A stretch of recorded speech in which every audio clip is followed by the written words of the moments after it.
결혼을 핑계로 나를 은행처럼 이용하려고 했던 거야? 내 돈 없으면 우리 가족은 끝장이야. 내가 이기적으로 굴면 다 무너진다고. 지영은 진정한 사랑이라 믿었던 현우와의 관계에서 상상도 못한 비밀을 알게 됩니다. 가족의 기대와 현실 속에서 그녀는 자신의 행복과 가치를 지키기 위해 용감한 선택을 해야만 했습니다. 과연 그녀는 어떤 길을 선택했을까요? 지영이라는 이름을 가진 저는 29살로 서울에서 금융 관련 일을 하고 있는 평범한 직장인입니다. 바쁜 일상 속에서도 친구들과의 모임은 저에게 작은 쉼터 같은 시간이었어요. 그날도 평소처럼 모임에 참석했는데 그곳에서 현우라는 남자를 처음 만났습니다. 현우는 처음부터 남다른 인상을 남겼어요. 말투는 부드럽고 차분했으며 그의 행동 하나하나에서 배려심이 묻어났습니다. 그는 IT 업계에서 일하는 전문가로 자신감이 있으면서도 겸손한 태도를 가지고 있었어요. 그런 그의 모습에 자연스럽게 호감이 생겼고 이야기를 나누다 보니 서로 공통된 관심사도 많았습니다. 대화는 끝없이 이어졌고 시간이 가는 줄도 몰랐죠. 첫 만남 이후 우리는 연락을 주고받으며 점점 더 가까워졌어요. 현우는 늘 바쁜 제 일정을 배려해 주었고 주말에는 제가 좋아하는 카페를 미리 찾아와 데이트 장소를 정해놓고 했어요. 그가 준비한 작은 깜짝 이벤트들은 저를 웃게 했고 함께 시간을 보낼 때마다 그의 진심이 느껴졌습니다. 어느 날 현우가 조심스럽게 저에게 물었어요. 우리 어머니께 이야기해도 될까요? 우리 관계를 진지하게 생각하고 있어요. 그의 말에 조금 놀라긴 했지만 진지한 눈빛에 저 역시 고개를 끄덕였습니다. 사실 현우는 처음으로 저에게 결혼이라는 가능성을 떠올리게 한 사람이었어요. 현우와 함께한 시간 동안 저는 늘 안전하고 편안한 느낌을 받았어요. 그의 따뜻한 태도와 세심한 배려는 제가 평소 상상하던 이상적인 상대의 모습과 닮아 있었거든요. 예를 들어 한 번은 제가 직장에서 스트레스를 많이 받는다고 이야기했을 때 그는 저를 데리고 근처 작은 공원으로 가서 함께 산책하며 이야기를 들어주었어요. 그런 사소한 행동들이 저를 점점 더 그의 곁으로 이끌었습니다. 그는 제게 많은 신뢰감을 주는 사람이었어요. 저는 항상 일에 치이고 사람들과의 관계에서 긴장감을 느끼는 편인데 현우와 있을 때는 모든 것이 자연스러웠어요. 그의 존재만으로도 제 삶이 한결 부드러워지고 활기가 넘치는 것 같았습니다.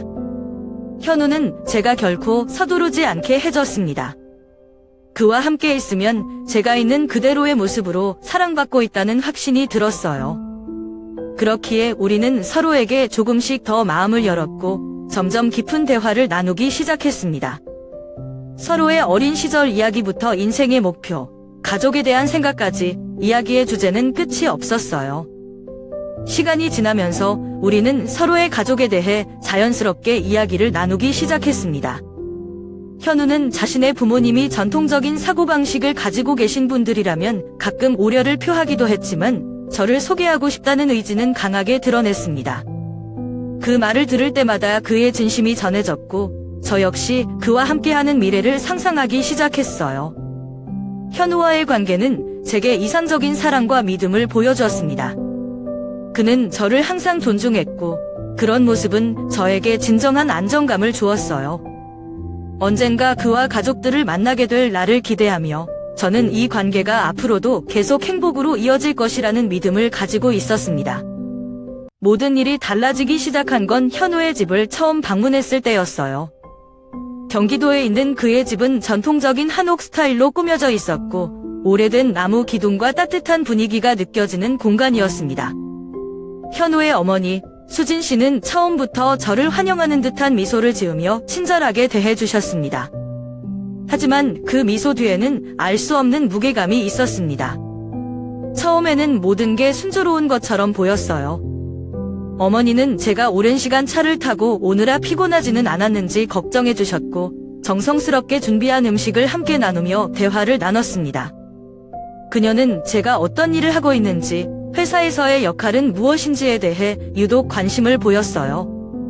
저는 처음엔 단순한 호기심이라고 생각했지만 대화가 깊어질수록 그녀의 질문에는 미묘한 뉘앙스가 숨어있음을 느끼기 시작했습니다. 지영씨 같은 며느리를 얻는 건 정말 행운이죠. 요즘 젊은 여성들 중에 이렇게 안정적인 직장을 가진 사람이 얼마나 될까요? 그녀의 말에 잠시 당황했지만 웃으며 감사하다는 말로 답했습니다. 하지만 그 순간부터 그녀의 말투에는 제 직업과 수입에 대한 간접적인 언급이 점점 더 자주 등장하기 시작했습니다. 그날 저녁, 식사를 마친 후 현우와 함께 거실에서 가족 사진을 보던 중 어머니께서 다시 한번 이야기를 꺼내셨습니다. 사실 요즘 경제 상황이 어렵잖아요. 그래서 결혼도 신중하게 생각해야 해요. 현우도 좋은 직장을 가지고 있지만 안정적인 결혼 생활을 위해서는 두 사람이 함께 더 큰 그림을 그릴 필요가 있죠. 지영씨 같은 분이라면 우리 가족에게도 큰 힘이 될 것 같아요. 그 말을 들으면서 마음이 불편해졌습니다. 그녀가 말하는 큰 힘이란 단순히 제 존재감 때문이 아닌 제가 가진 경제적 배경 때문이라는 생각이 들었기 때문이에요. 어머니는 나름대로 저를 칭찬하고 격려하는 듯 보였지만 그 안에는 저의 직업적 성공과 수입을 통해 가족의 미래를 보장받고 싶어하는 의도가 담겨 있는 듯 했습니다. 그 후로도 그녀의 말은 계속 이어졌습니다. 지영씨는 같은 나이 또래 여성들보다 훨씬 뛰어나요. 특히 재정적인 면에서요. 현우와 결혼한다면 두 사람 모두 훨씬 안정적이고 행복한 삶을 살 수 있을 거예요. 결혼은 서로의 부족함을 채우는 것이니까요. 그 순간 저는 알 수 없는 무거운 감정이 몰려왔습니다. 그녀의 말을 반박할 수도 동의할 수도 없는 상황에서 저는 그저 억지로 웃으며 고개를 끄덕일 수밖에 없었어요. 현우 역시 옆에서 별다른 반응을 보이지 않았습니다. 그는 어머니의 말을 듣고는 미소를 짓거나 고개를 끄덕이며 동조하는 모습을 보였어요. 집을 떠나는 길, 제 머릿속에는 어머니의 말들이 계속 맴돌았습니다. 저는 정말로 사랑받는 며느리 후보였을까요? 아니면 단순히 그들이 필요로 하는 잔정성을 가진 사람이었을 뿐일까요? 현우의 어머니가 저를 칭찬해 주었지만 그 칭찬 속에는 저의 진심이나 성격보다는 저의 사회적 지위와 경제적 배경이 더 큰 비중을 차지하는 것 같아 마음이 무거웠습니다. 그 후로도 현우와 어머니의 집을 몇 번 더 방문할 기회가 있었는데 상황은 나아지지 않았습니다. 오히려 어머니의 기대감은 더 노골적으로 드러났습니다. 그녀는 때때로 저를 직접적으로 압박하듯 말을 꺼냈습니다. 결혼이라는 건 단순히 두 사람이 사랑해서 이루어지는 게 아니에요. 두 가족이 하나가 되는 거니까요. 지영 씨도 아시겠지만 요즘 시대의 며느리가 집안을 잘 챙기고 재정적으로도 뒷받침해주는 건 너무나 중요한 일이에요. 그녀의 말은 점점 더 저를 억누르는 듯 느껴졌습니다. 제가 가진 것들에 대해 그녀가 기대하고 있다는 사실이 분명해졌습니다. 저는 현우에게 이 문제에 대해 이야기하려고 했지만 그는 단순히 웃으며 말했어요. 우리 엄마는 그냥 걱정이 많으셔서 그래? 너무 신경 쓰지 마. 하지만 저에게는 그 말이 위로가 되지 않았습니다. 어머니의 말을 듣는 동안 저는 점점 더 스스로에 대한 가치를 의심하게 되었어요. 제가 정말 현우를 사랑하기 때문에 결혼을 결심하려는 것인지 아니면 가족의 기대에 부응하려는 것인지 혼란스러워졌습니다. 시간이 지나면서 현우의 어머니 수진 씨의 기대는 점점 더 구체적이고 직접적인 요구로 바뀌기 시작했어요. 어느 날 제가 현우의 집에 방문했을 때 그녀는 차 한 잔을 건네며 조심스럽게 말을 꺼냈습니다. 지영 씨, 현우 할머니를 보살피는 일이 점점 힘들어지고 있어요. 우리 집안은 늘 가족이 서로 돕는 전통이 있었거든요. 그래서 지영 씨도 결혼하면 우리 가족의 일원으로서 이런 부분에 자연스럽게 참여할 거라 믿어요. 그 말을 들으며 속으로는 당황했지만 겉으로는 웃으며 대답했어요. 제가 도울 수 있는 건 기꺼이 돕겠습니다. 하지만 그녀의 말 속에 깔린 책임의 무게가 점점 더 느껴졌습니다. 현우의 할머니는 치매와 함께 정신건강이 좋지 않으셨고 항상 누군가의 보살핌이 필요했어요. 저는 그녀를 볼 때마다 마음이 아팠습니다. 할머니의 눈빛은 항상 멍하니 창밖을 응시하고 계셨고 가끔은 갑작스러운 분노나 눈물을 터뜨리곤 하셨어요. 처음에는 그저 손을 잡고 함께 시간을 보내며 위로하려고 노력했어요. 하지만 시간이 갈수록 수진 씨는 저에게 더 많은 것을 요구하기 시작했습니다. 지영 씨, 제가 잠깐 시장에 다녀올 테니 할머니를 좀 봐줄래요? 결혼하면 이런 건 다 자연스러운 일이 될 거예요. 연습한다고 생각해요. 그녀는 점점 더 저를 간병의 주요 책임자로 여기는 듯했어요. 한 번은 할머니가 밤중에 집 밖으로 나가려고 하셔서 제가 급히 막았던 일이 있었는데 그 후로도 이런 일이 반복되면서 저는 감정적으로나 체력적으로 지쳐갔습니다. 현우에게 이 상황에 대해 이야기를 했습니다. 현우, 나는 할머니를 정말 존경하고 사랑하지만 이렇게 갑작스럽게 모든 것을 맡아야 한다는 건 나에게 너무 큰 부담이야. 이건 우리가 결혼하기도 전에 이야기해야 할 문제 같아. 하지만 현우의 대답은 실망스러웠습니다. 우리 엄마는 그냥 할머니를 걱정하는 거야? 내가 이해해줬으면 좋겠어. 결혼하면 가족이 되는 거잖아. 현우는 어머니의 입장만을 이해하려고 했고 저의 감정은 전혀 고려하지 않는 것처럼 보였어요. 그는 단순히 문제를 무시하거나 어머니의 요구를 당연한 것으로 받아들이는 태도를 보였습니다. 제가 그와 대화하려고 할수록 그의 반응은 점점 더 냉담해졌습니다. 어느 날 수진 씨는 저를 따로 부르더니 좀 더 직설적으로 말을 했습니다. 지영 씨, 우리 현우랑 결혼하려면 이런 부분은 받아들여야 해요. 가족이란 건 서로 돕고 책임을 나누는 거니까요. 우리 집안에서는 며느리가 중심 역할을 해야 한다고 생각해요.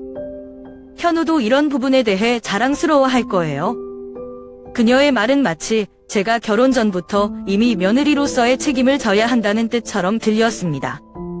저는 당혹스러웠지만 그녀의 기대를 거절할 수 없을 것 같은 압박감에 시달렸습니다.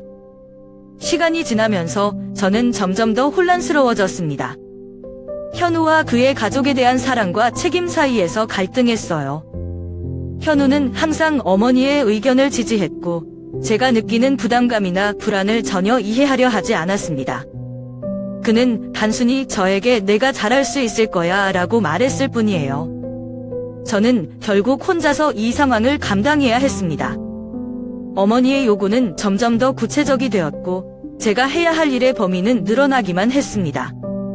저는 현우를 사랑했지만 그의 태도는 저를 점점 더 고립되게 만들었어요. 제가 아무리 노력해도 그의 가족 내에서 제 자리가 당연하게 여겨지는 것 같았고 그 누구도 제가 느끼는 무게를 가볍게 해주려 하지 않았습니다. 어느 날 밤 저는 할머니를 돌보다 지쳐서 방에 들어가 앉아 있었습니다. 그 순간 제가 이 모든 상황을 받아들이고 결혼을 해야 하는 건지 아니면 지금이라도 이 관계에 대해 다시 생각해야 하는 건지 깊이 고민하기 시작했습니다. 그날은 현우와의 약혼식을 준비하기 위해 그의 방을 정리하던 날이었어요. 경기도에 위치한 그의 집에서 하루 종일 준비를 도우며 약혼식에서 사용할 물건들을 정리하고 있었죠. 작은 서랍장 옆에 쌓여있던 책들과 서류들이 어지럽게 놓여 있어서 그것들을 차곡차곡 정리하던 중 낡은 파일 하나가 제 눈에 들어왔어요. 처음에는 단순한 서류라고 생각했지만 호기심에 파일을 열어본 순간 숨이 멎을 것 같았어요. 그 안에는 여러 장의 청구서와 은행 대출 관련 문서들이 빼곡히 들어 있었습니다. 서류에 적힌 금액들은 상상을 초월했어요. 몇 천만 원이 아니라 수억 원에 달하는 빚들이 현우의 이름으로 적혀 있었죠. 처음에는 믿기지 않았어요. 이게 뭐지? 그냥 사업 관련 문서일 수도 있겠지.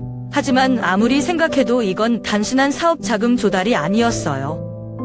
서류들 중에는 몇 년 전부터 밀린 대출 상환 통지서도 있었고 카드 연체 금액을 추심하는 경고장도 포함되어 있었어요. 저는 그 자리에서 멍하니 파일을 손에 쥔 채 한참을 서 있었습니다.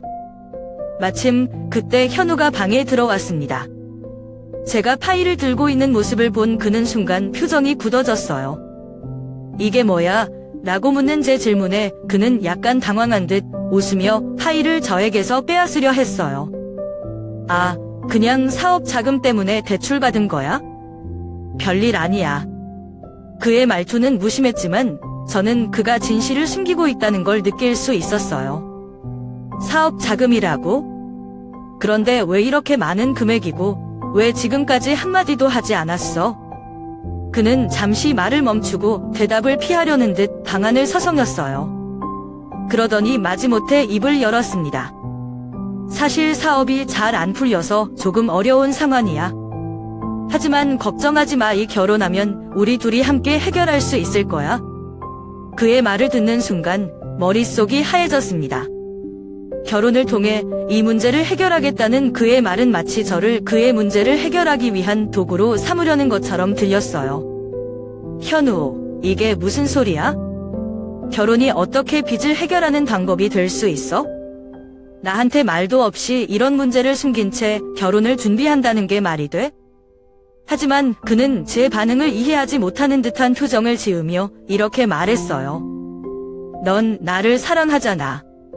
사랑하는 사람이라면 서로 도와야 하는 거 아닌가? 내가 이런 상황을 혼자 해결할 수 없으니까 내가 옆에서 도와주면 될 거라고 생각했어. 그의 태도는 너무나도 당연한 듯 보였어요. 하지만 그 당연함이 저를 더욱 혼란스럽게 만들었어요. 내가 사랑하는 사람과 함께 어려움을 극복해야 하는 게 맞는 걸까? 아니면 이건 그저 이용당하는 것일 뿐일까? 라는 생각이 머릿속에서 떠나지 않았습니다. 현우의 빚 문제는 단순히 돈의 문제가 아니었어요. 그것은 신뢰의 문제였어요. 그는 저에게 중요한 사실을 숨긴 채 결혼을 준비했고, 이를 발견한 순간에도 진지하게 사과하거나 해결 방안을 제시하지 않았습니다. 대신 그는 그저 저에게 희생과 이해를 요구할 뿐이었어요. 저는 그날 밤 집으로 돌아와 이 상황을 어떻게 받아들여야 할지 고민했습니다. 그의 빚 문제는 그 자체로도 큰 부담이 있지만 그보다 더 큰 문제는 그가 제게 이런 중대한 문제를 숨긴 채 결혼을 진행하려 했다는 사실이었어요. 그리고 그 문제를 해결하기 위해 저를 의지하여 했다는 점에서 더욱 실망스러웠습니다. 며칠 후 저는 다시 한번 현우와 진지한 대화를 시도했습니다. 현우, 이 문제를 그냥 넘어갈 수는 없어. 나에게 솔직하게 말해줘. 이 빚을 갚기 위해서 나와 결혼하려는 거야? 하지만 그의 대답은 제 기대를 완전히 배신했습니다. 그는 오히려 저를 탓하기 시작했어요. 너는 왜 이렇게 이기적이야? 결혼은 서로 도우면서 살아가는 거라고 했잖아. 내가 날 사랑한다면 이런 정도는 이해해줘야 하는 거 아니야? 그 순간 저는 깨달았습니다. 우리가 결혼을 통해 함께할 미래는 사랑과 신뢰로 이루어진 것이 아니라 일방적인 희생과 부담으로 채워질 거라는 사실을요. 그리고 그것은 제가 결코 받아들일 수 없는 것이었어요. 현우의 빚 문제를 알게 된 후 저는 이 상황을 어떻게든 해결하고자 했습니다. 사실 그를 사랑하는 마음은 여전히 있었고 이런 상황에서도 문제를 함께 해결할 수 있다면 우리의 관계를 지켜나갈 수 있을 거라는 희망이 있었어요. 그래서 차분하게 대화를 시도했습니다. 어느 저녁 저는 현우를 만나 솔직한 대화를 나누고 싶다고 했어요. 그날 카페의 조용한 구석에 앉아 진지한 표정으로 입을 열었습니다. 현우, 우리 이 문제에 대해 다시 이야기해야 해. 지금 상황에서는 단순히 감정으로만 결혼을 결정할 수 없는 것 같아. 하지만 그는 이미 방어적인 태도로 대화를 시작했어요. 또 그 얘기야? 내가 왜 그렇게까지 심각하게 생각하는지 모르겠어. 모든 사람에게 어느 정도의 빚은 있을 수 있는 거잖아. 저는 억눌린 감정을 꾹 참으며 대답했습니다. 현우, 이건 단순한 빚 문제가 아니야. 내가 나에게 이 상황을 숨겼고 우리가 함께 해결해야 할 문제를 미리 상의하지 않았다는 게 더 큰 문제야. 그리고 솔직히 말해, 내가 이 상황에서 어떤 역할을 해야 하는지조차 확신이 안 서. 그의 표정은 점점 굳어졌고 목소리도 날카로워졌습니다. 지영, 넌 왜 이렇게 이기적이야? 내가 너에게 의지하려는 게 그렇게 큰 잘못이야? 결혼은 서로 돕는 거라고 했잖아. 그런데 너는 내 상황을 이해하려고도 하지 않아. 그의 말에 충격을 받았습니다.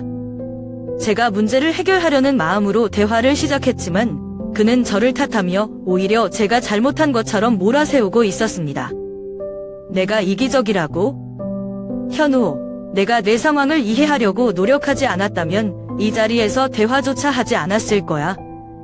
그런데 지금 내가 나에게 기대하는 건 단순히 이해가 아니라 희생이야. 그리고 그 희생은 내가 감당할 수 있는 범위를 넘어서고 있어. 그는 한숨을 내쉬며 말을 이어갔습니다. 결혼은 너 혼자만의 일이 아니야. 우리 가족 모두가 함께 해야 하는 거라고. 그런데 너는 항상 너 자신만 생각해. 우리 가족을 위해 조금이라도 희생할 생각이 없는 거야? 그 말을 듣는 순간 모든 것이 명확해졌습니다. 현우는 저를 사랑하는 것이 아니라 제가 그와 그의 가족을 위해 어떤 도움을 줄 수 있을지를 더 중요하게 생각하고 있었습니다. 그의 가족과의 관계, 그리고 그가 생각하는 결혼의 의미는 제가 상상했던 것과는 너무나도 달랐어요. 그날 밤, 집으로 돌아오는 길에 저는 여러 감정에 휩싸였습니다. 혼란, 실망, 그리고 분노가 뒤섞여 있었어요. 하지만 무엇보다도 제가 느낀 것은 절망감이었어요. 이 결혼이 진정한 사랑과 신뢰 위에 세워질 수 없다는 사실을 깨달았기 때문입니다. 며칠 동안 밤을 지새우며 고민했습니다. 이 관계를 이어가기 위해 내가 더 많은 것을 포기하고 감당해야 하는 건지, 아니면 용기를 내어 이 관계에서 벗어나야 하는 건지 스스로에게 묻고 또 물었어요. 결국 저는 결혼을 취소하기로 결심했습니다. 이 결혼은 제가 행복할 수 없는 관계라는 결론에 도달했기 때문이에요. 물론 이런 결정을 내리는 건 결코 쉬운 일이 아니었습니다. 특히 한국 사회에서는 약혼을 깨는 일이 얼마나 큰 파장을 불러올 수 있는지 잘 알고 있었거든요. 주변 사람들의 시선과 가족의 실망이 저를 괴롭힐 것이라는 사실도 알고 있었습니다. 하지만 저는 제 삶과 행복을 지키는 것이 더 중요하다고 생각했습니다. 현우와 그의 가족이 요구하는 희생은 단순한 배려나 이해의 범위를 넘어섰고, 그것은 제가 평생 감당해야 할 짐이 될 수 있었습니다. 약혼을 취소한다고 알렸을 때 현우는 화를 내며 저를 비난했습니다. 너는 정말 실망이야. 내가 조금만 더 노력했더라면 우리 가족 모두가 행복할 수 있었을 텐데. 너 같은 사람은 진정한 사랑을 모르는 거야? 그의 말은 제 마음을 아프게 했지만 그 순간 저는 다시 한번 확인했습니다. 이 관계는 저를 위한 것이 아니었고 저는 저 자신을 위해 떠나야만 했습니다. 약혼을 취소했다는 사실을 현우와 그의 가족에게 알린 뒤 저는 마음 한편으로는 안도감을 느끼면서도 또 다른 긴장감에 휩싸였어요. 예상했던 대로 현우의 가족은 곧바로 저를 비난하며 그들의 분노를 드러냈습니다. 하지만 그들이 저를 상대로 법적 조치를 취하겠다고 한 것은 전혀 예상하지 못했던 일이었어요. 어느 날 현우의 가족으로부터 편지가 도착했습니다. 처음엔 단순한 연락이라고 생각했지만 봉투를 열어본 순간 저는 경악할 수밖에 없었습니다. 그 안에는 약혼 취소로 인해 발생한 손해를 주장하며 2천만 원을 배상하라는 내용의 공식적인 요구서가 들어 있었습니다.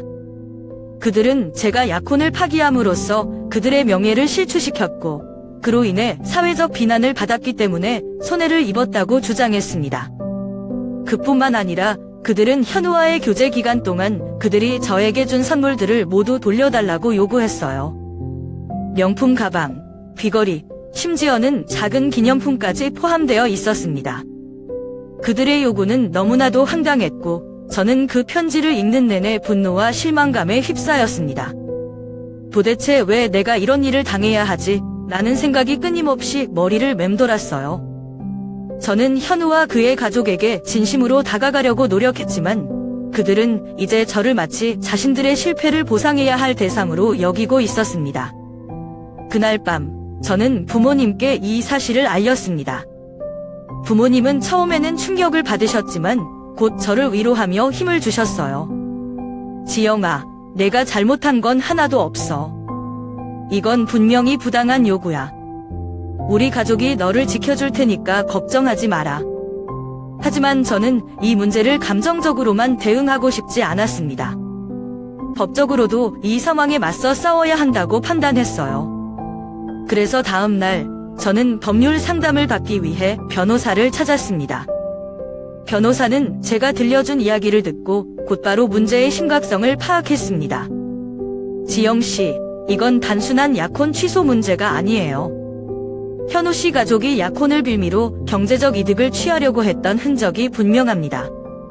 특히 그들이 결혼을 통해 빚 문제를 해결하려 했던 정황이 있다면 이는 충분히 혼인 사기로 볼 수 있습니다. 변호사의 말에 저는 조금씩 용기를 얻기 시작했습니다.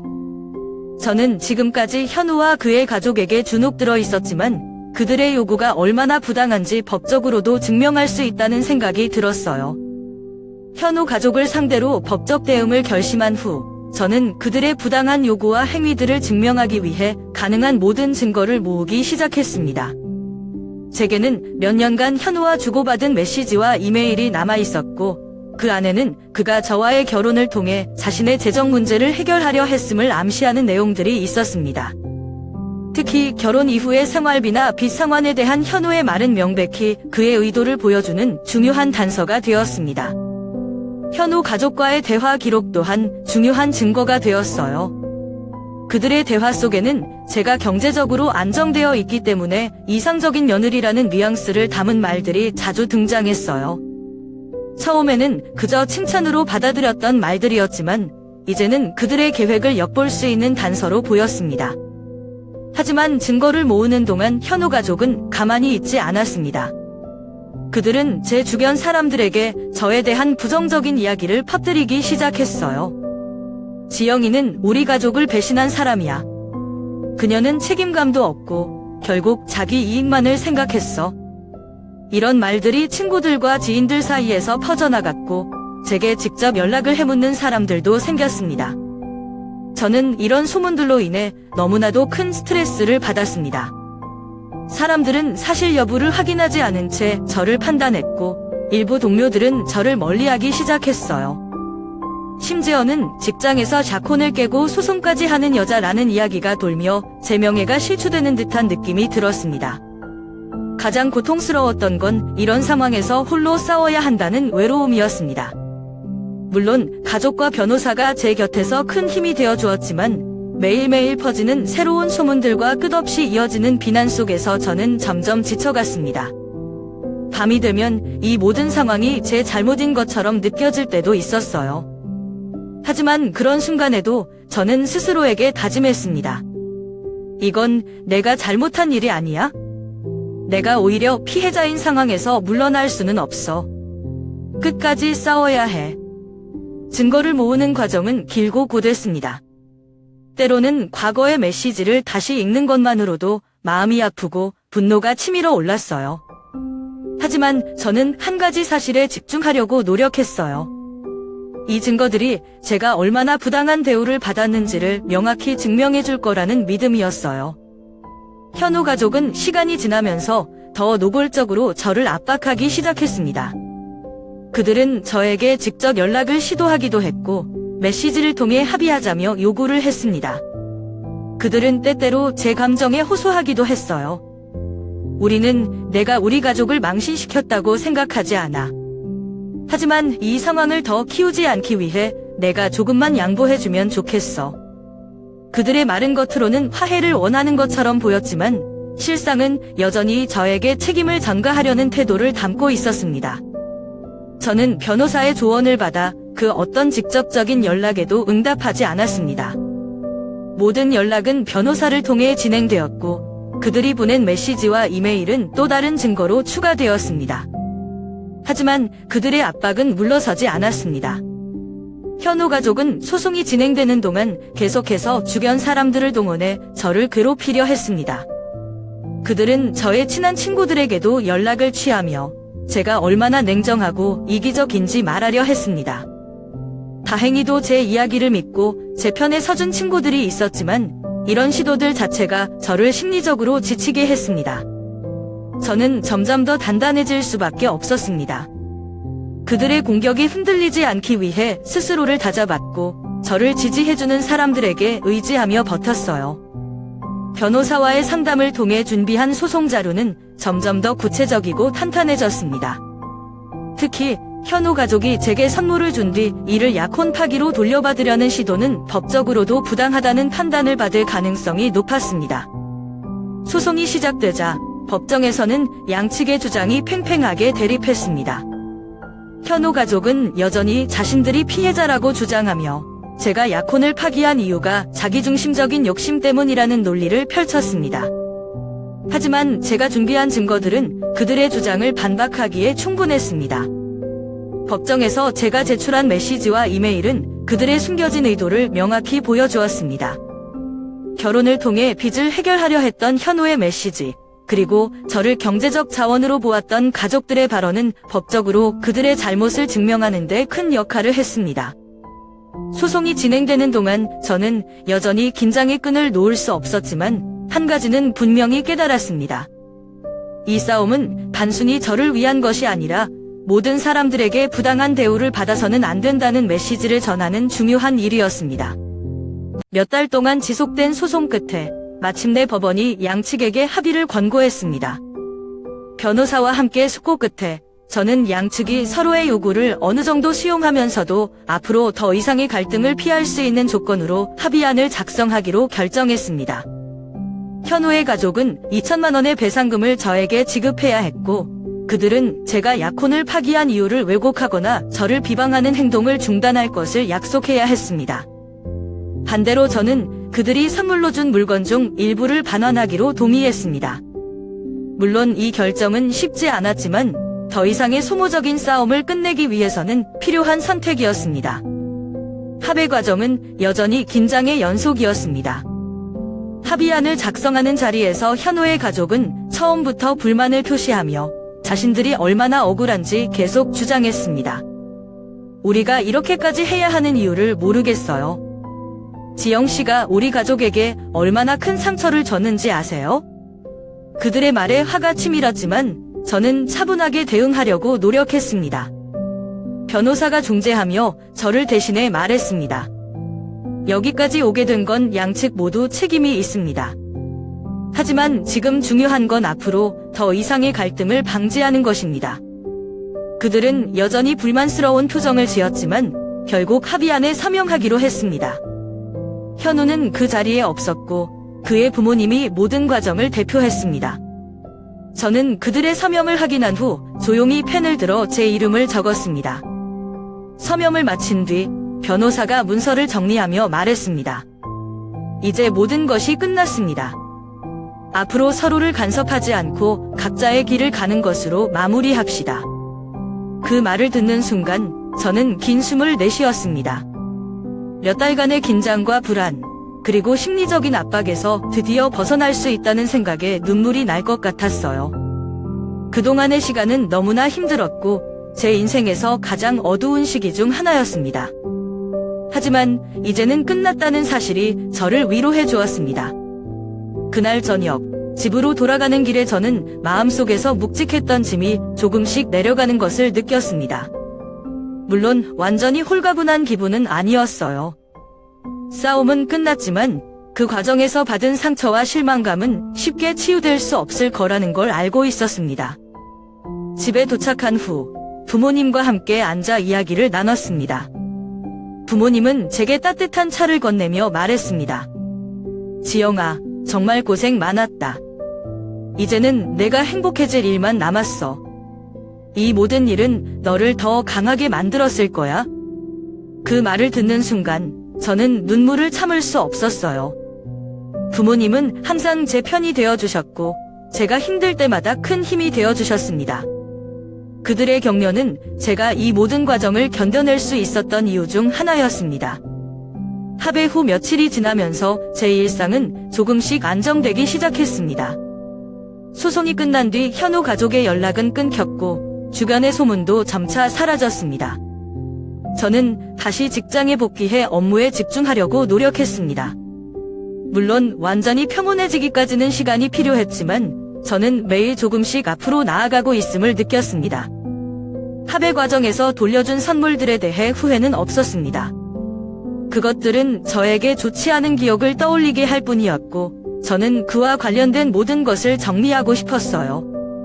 돌려주지 않아도 되는 물건들조차도 기부하거나 버리며 제 삶에서 그 흔적들을 지우기로 했습니다. 이 모든 일이 끝난 후 저는 스스로에게 약속했습니다. 앞으로는 저 자신을 더 소중히 여기고 어떤 관계에서도 제 가치를 지키겠다고요? 이번 경험은 제게 큰 상처를 남겼지만 동시에 중요한 교훈도 안겨주었습니다. 사람을 신뢰하는 것도 중요하지만 자신을 믿고 지키는 것은 더 중요하다는 사실을요. 소송과 갈등이 모두 끝난 후 저는 한동안 아무것도 할 수 없었습니다. 육체적으로도 정신적으로도 지칠 대로 지쳐 있었어요. 마치 긴 전쟁을 치른 후 홀로 남겨진 경사처럼 마음속에 허전함과 무력감이 가득했습니다. 하지만 이런 상태로 계속 있을 수는 없었어요. 저는 제가 겪은 일을 극복하고 다시 제 삶을 찾아야 한다고 결심했습니다. 먼저 저는 스스로를 위해 시간을 보내기로 했습니다. 그동안 너무 많은 것을 떠안으며 살았던 것 같았어요. 항상 누군가를 이해하고 맞춰주는 데 익숙했던 제가 처음으로 저 자신을 위해 무엇을 할 수 있을지 고민하기 시작했습니다. 매일 아침 일찍 일어나 근처 공원을 걷기 시작했어요. 맑은 공기를 마시며 들리는 새소리와 나뭇잎 사이로 스며드는 햇살은 묘하게 마음을 진정시켜 주었습니다. 걷는 동안 저는 스스로에게 질문을 던졌습니다. 나는 왜 그렇게까지 참았을까? 정말 사랑이었다면 내가 이렇게까지 상처받았을까? 시간이 지나면서 저는 조금씩 답을 찾기 시작했습니다. 제가 겪은 일은 사랑이 아닌 잘못된 기대와 희생을 강요받았던 관계였다는 사실을 깨달았어요. 현우와 그의 가족은 결혼을 사랑의 결실로 보지 않았습니다. 그들에게 결혼은 책임을 전가하고 자신의 부족함을 채우기 위한 도구에 불과했어요. 그 사실을 깨닫는 데는 시간이 걸렸지만 그 과정에서 저는 중요한 교훈을 얻었습니다. 결혼이란 단순히 두 사람이 사랑해서 함께하는 것이 아니라 서로를 이해하고 존중하며 평등한 관계를 유지하는 것이어야 한다는 것을요. 이제 저는 더 이상 일방적인 희생을 요구받는 관계를 받아들이지 않기로 마음먹었습니다. 저를 소중히 여기고 저의 감정을 존중하는 사람이 아니라면 그 어떤 관계도 지속할 수 없다는 확신이 생겼어요. 그 후로 저는 제 자신을 돌보는 데 집중했습니다. 오랫동안 미뤄뒀던 취미를 다시 시작했고 요가와 명상을 배우며 마음의 평화를 찾으려 노력했어요. 새로운 것을 배우고 새로운 사람들을 만나면서 조금씩 일상으로 돌아갈 수 있었습니다. 어느 날 저는 친구와 함께 카페에서 이야기를 나누던 중 한 가지 중요한 깨달음을 얻었습니다. 지영아, 넌 참 대단해. 그렇게 힘든 일을 겪었는데도 이렇게 당당하게 살아가는 모습을 보면 나까지 용기를 얻는 것 같아. 그 말을 듣는 순간 저는 비로소 제가 얼마나 많은 것을 극복했는지를 실감할 수 있었습니다. 과거의 상처는 여전히 아프지만 그것이 저를 무너지게 하지는 못했습니다. 오히려 저는 그 상처를 통해 더 강하고 단단한 사람이 될 수 있었습니다. 저는 이번 일을 계기로 자신을 사랑하는 것이 얼마나 중요한지 깨달았습니다. 남을 위해 희생하는 것만으로는 결코 행복해질 수 없어요. 스스로를 아끼고 자신이 진정 원하는 삶을 찾아야만 비로소 행복에 가까워질 수 있다는 것을 알게 되었습니다. 그동안 저는 너무 많은 것을 참아왔습니다. 결혼이란 원래 이런 것이라는 생각에 스스로를 억누르고 제가 느끼는 불편함과 불안을 무시했어요. 하지만 이제는 아닙니다. 저는 더 이상 저 자신을 희생하지 않을 것입니다. 이제 저는 제 일상으로 돌아왔습니다. 처음에는 모든 것이 낯설고 어색했어요. 상처받은 기억들이 불쑥불쑥 떠오를 때마다 마음이 무거워지곤 했죠. 하지만 그런 순간에도 저는 제 자신을 다독이며 이렇게 말했습니다. 괜찮아. 너는 이미 최선을 다했어. 그리고 그걸로 충분해. 직장에서의 삶도 점차 안정을 찾아갔습니다. 처음에는 소문 때문에 어려움을 겪기도 했지만 시간이 지나면서 동료들도 더 이상 그 이야기를 꺼내지 않았고 저는 제 일에 다시 집중할 수 있었습니다. 프로젝트를 성공적으로 마무리하며 그동안 놓쳤던 자신감을 조금씩 되찾을 수 있었어요. 동료들로부터 역시 지영 씨는 믿음직스러워요 라는 말을 들을 때마다 제 마음은 조금씩 따뜻해졌습니다. 일상으로 돌아오는 과정에서 저는 작은 행복들을 소중히 여기기 시작했습니다. 예전에는 바쁜 일상 속에서 미처 느끼지 못했던 것들이 이제는 저를 위로해주는 중요한 부분이 되었어요. 예를 들면 주말 아침에 마시는 따뜻한 커피 한 잔, 공원 산책 중에 만나는 길고양이, 저녁 노을의 아름다움 같은 것들이요. 이런 사소한 순간들이 제 삶에 활력을 불어넣어 주었습니다. 새로운 사람들을 만나고 새로운 경험을 쌓는 것도 큰 도움이 되었습니다. 한동안 사람들을 믿는 것이 두렵기도 했지만 저는 용기를 내어 친구들과의 모임에 나가기 시작했어요. 그 과정에서 비슷한 경험을 한 사람들과 이야기를 나누며 서로에게 위로와 힘을 줄 수 있다는 사실을 알게 되었습니다. 나도 그랬어. 하지만 너처럼 이렇게 용기 내서 다시 시작할 수 있어서 다행이야. 그들의 말은 저에게 큰 위로가 되었고 제가 혼자가 아니라는 사실을 깨닫게 해주었습니다. 이 모든 과정을 통해 저는 제 이야기가 단순히 저 하나만의 경험으로 끝나서는 안 된다는 것을 느꼈습니다. 그래서 비슷한 경험을 하고 있거나 혹은 자신의 목소리를 내지 못하고 있는 여성들에게 제가 배운 교훈을 전하고 싶었어요. 누군가의 기대에 맞추기 위해 당신을 희생하지 마세요. 당신의 가치는 그 누구도 대신 정할 수 없어요. 저는 주변 사람들에게 제 경험을 솔직하게 이야기하며 그들에게 스스로를 사랑하는 것이 얼마나 중요한지 강조하기 시작했습니다. 내가 가장 힘들었던 순간은 내가 나 자신을 잃어버렸을 때였어. 하지만 다시 찾고 나니까 그 어떤 것도 나를 무너뜨릴 수 없다는 걸 알게 됐어. 이제 저는 제 삶의 새로운 목표를 세웠습니다. 더 나은 내가 되는 것이었어요. 저는 저 자신을 더 사랑하고 저의 한계를 존중하며 그 누구도 저의 삶을 대신 결정할 수 없도록 단단해지기로 했습니다. 마지막으로 저는 제 자신에게 그리고 이 글을 읽는 모든 사람들에게 전하고 싶습니다. 스스로를 사랑하세요. 그 사랑이야말로 당신의 삶을 진정으로 변화시킬 힘이 있습니다. 자신을 아끼고 지킬 때 비로소 진정한 행복이 찾아올 것입니다.